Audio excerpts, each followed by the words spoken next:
Hello and welcome to my Prakarya class.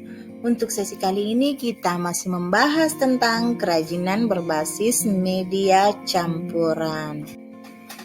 Murid-muridku yang hebat, di sesi kali ini kita akan membahas tentang prinsip kerajinan berbasis media campur. Dalam pembuatan produk kerajinan dan menggunakan satu jenis bahan, terkadang banyak menemui kendala. Kendala yang biasa didapat seperti terbatasnya bahan baku, bentuk produk yang monoton dan kurang terlihat modern.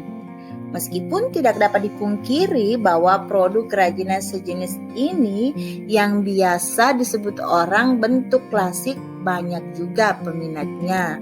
Namun sebagai pengrajin perlu juga meningkatkan inspirasinya untuk melakukan perubahan-perubahan bentuk pada produk kerajinan. Salah satunya adalah dengan menggunakan media campuran.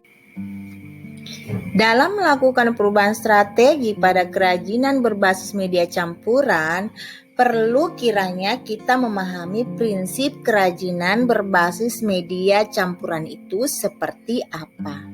Nah, adapun prinsip perubahan strateginya adalah sebagai berikut. Pertama, merupakan penggabungan dari berbagai bahan yang tidak memiliki reaksi kimia tertentu ketika dilakukan penggabungan. Misalnya, bahan yang digunakan dapat membuat bahan lainnya terkikis atau berkarat. Yang kedua, bahan yang digunakan terdiri dari berbagai jenis. Tidak hanya satu saja, melainkan lebih dari satu, dapat 2, 3, atau lebih. Semua bergantung kepada rancangan kebutuhan dari produk kerajinan yang akan dibuat. Contohnya, kaca digabungkan dengan logam, ditambahkan pula dengan material kayu. Yang ketiga, bahan dapat terdiri dari bahan homogen atau heterogen. Misalnya, bahan alam dengan bahan alam, bahan buatan dengan bahan buatan. Dapat pula digabungkan keduanya, bahan alam dan bahan buatan. Tidak terjadi perubahan fisik pada salah satu bahan yang digabungkan, misalnya terjadi lelehan setelah direkatkan dan sebagainya.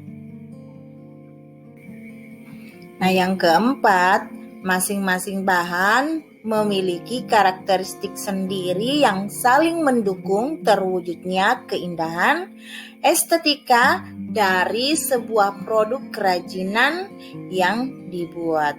Nah, contohnya ada pada gambar di samping, di mana bahannya disatukan, masing-masing dari bahan tersebut memiliki karakteristik yang mendukung terjadinya keindahan.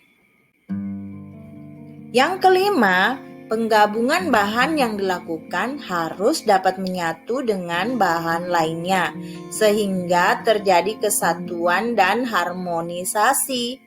Nah, contohnya perhiasan seperti cincin, kalung, dan gelang. Perhiasan adalah salah satu contoh kerajinan berbasis media campuran yang paling umum, karena perhiasan umumnya memadukan bahan logam dan batu. Misalnya, perhiasan cincin emas yang menggunakan berlian di atasnya, sehingga tampak terjadinya kesatuan dan harmonisasi. Demikianlah penjelasan tentang prinsip kerajinan berbasis media campuran. Kesimpulannya, kerajinan berbasis media campuran dengan penciptaan bentuk baru diperlukan rancangan yang tepat. Rancangan yang dibuat juga harus mempertimbangkan bentuk yang seperti apa yang diinginkan pada produk kerajinan yang akan dibuat. Demikian untuk sesi kali ini. Thanks for watching.